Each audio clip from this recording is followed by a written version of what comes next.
بخاری شریف کے اندر ایک راہب کا تذکرہ ہے جن کا نام ہے حضرت جریج رحمۃ اللہ علیہ۔ ایک مرتبہ نماز میں مشغول تھے اور والدہ نے آواز لگائی، جریج۔ حضرت جریج سوچنے لگے، پروردگار عالم میری نماز، میری ماں۔ دوبارہ ماں نے آواز لگائی، جریج، تو جریج نے جواب نہیں دیا اور یہی خیال کرتے رہے کہ میری نماز، میری ماں۔ تیسری مرتبہ بھی ماں نے آواز لگائی، جریج، لیکن جریج نے جب ماں کا جواب نہیں دیا تو ماں کی زبان سے بد دعا نکلی۔ ماں کہنے لگی، اللہم لا یموت جریج حتی ینظر وجوہ المیامیس۔ پروردگار عالم، میرا بیٹا جریج اس وقت تک اس کو موت نہ آئے جب تک بدکار اور فاحشہ عورت کا سامنا اس سے نہ ہو جائے۔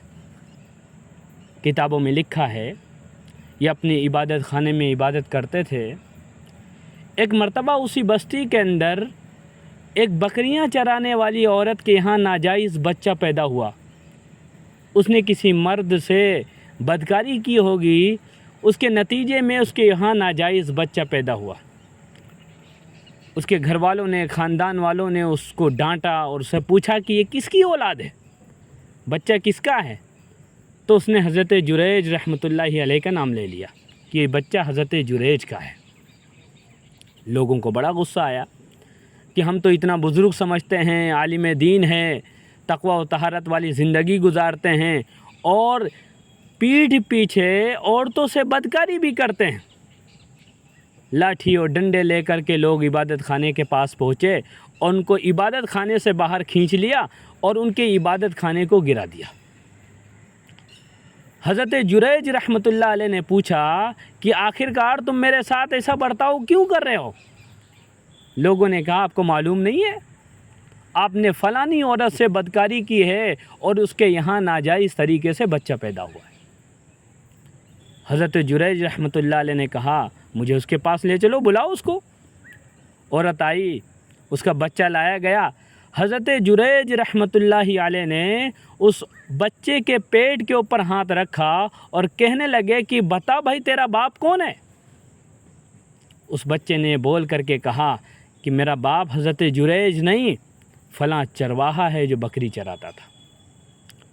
اس طریقے سے اللہ رب العزت نے اپنے نیک بندے کے دامن گندا ہونے سے بچا تو لیا، لیکن ماں کی بد دعا کے نتیجے میں بدکار اور فاحشہ عورت سے ان کا سامنا بھی ہوا۔ اس لیے میرے محترم بزرگوں، دوستو، جن کے ماں باپ زندہ ہیں، حیات ہیں، اولاد کی ذمہ داری ہے کہ اپنے ماں باپ کے ساتھ حسن سلوک کرے، اچھائی کا برتاؤ کرے۔ ہمارے کسی بھی عمل سے، ہمارے کسی بھی فعل سے، کام سے ہمارے ماں باپ کو تکلیف نہیں ہونی چاہیے۔ شریعت کا یہ مزاج ہے، شریعت یہ چاہتی ہے۔ اللہ رب العزت نے قرآن پاک کے اندر ماں باپ کے ساتھ حسن سلوک کرنے کی تلقین کی ہے اور بندوں سے اس بات کا مطالبہ کیا ہے، وَبِالْوَالِدَيْنِ إِحْسَانًا، کہ تم اپنے ماں باپ کے ساتھ اچھائی کا برتاؤ کرو گے۔ ماں باپ بوڑھے ہو جائیں گے تو ان کا اور زیادہ خیال رکھو گے۔ ان کی کسی بھی حرکت سے، ان کے کسی بھی کام سے تمہیں ناگوار کتنا ہی کیوں نہ گزرے، لیکن تمہیں اپنے ماں باپ کے کسی کام پر اف بھی کہنے کی اجازت نہیں ہے۔ اللہ رب العزت نے ارشاد فرمایا، وَلَا تَقُل لَّهُمَا أُفٍّ وَلَا تَنْهَرْهُمَا، ان کے کسی کام پر اف بھی نہیں کہنا ہے اور کسی کام پر ان کو جھڑکنا بھی نہیں ہے، اور ہمیشہ ان کے لیے دعائیں کرتے رہنا ہے۔ اور کیا دعا اپنے ماں باپ کے لیے کرنا ہے؟ پروردگار عالم نے بندے کو یہ دعا بھی سکھلا دی۔ فرمایا، وَقُلْ رَبِّ ارْحَمْهُمَا كَمَا رَبَّيَانِي صَغِيرًا، پروردگار عالم میرے ماں باپ کے اوپر رحم فرمائیے جیسے بچپنے میں انہوں نے میرے اوپر رحم فرمایا۔ اللہ رب العزت چاہتے ہیں بندے کے کسی بھی عمل سے ماں باپ کو تکلیف نہیں ہونی چاہیے، پریشانی نہیں ہونی چاہیے۔ ہمارے کسی بھی حرکت سے، ہمارے کسی بھی کام سے ان کو تکلیف پہنچ جائے، شریعت اس بات کو بھی پسند نہیں کرتی ہمارے کسی عمل کی وجہ سے ان کی آنکھوں میں آنسو تک آ جائیں۔ حدیث پاک میں آتا ہے اللہ کے نبی علیہ الصلاۃ والسلام نے جہاد پر جانے کا اعلان کیا کہ جہاد میں نکلنا ہے۔ صحابہ جمع ہونے لگے۔ ایک نوجوان صحابی آئے اور ان کے گھر میں بوڑھے ماں باپ تھے اور وہ اپنے ماں باپ کی خدمت کیا کرتے تھے۔ انہوں نے بھی اپنی ماں سے، اپنے والدین سے چاہت ظاہر کی کہ میں بھی اللہ کے راستے میں جانا چاہتا ہوں۔ ماں نے سمجھایا کہ بیٹا، ہمارے بڑھاپے کا کوئی سہارا نہیں ہے، تم چلے جاؤ گے تو ہماری خدمت کون کرے گا؟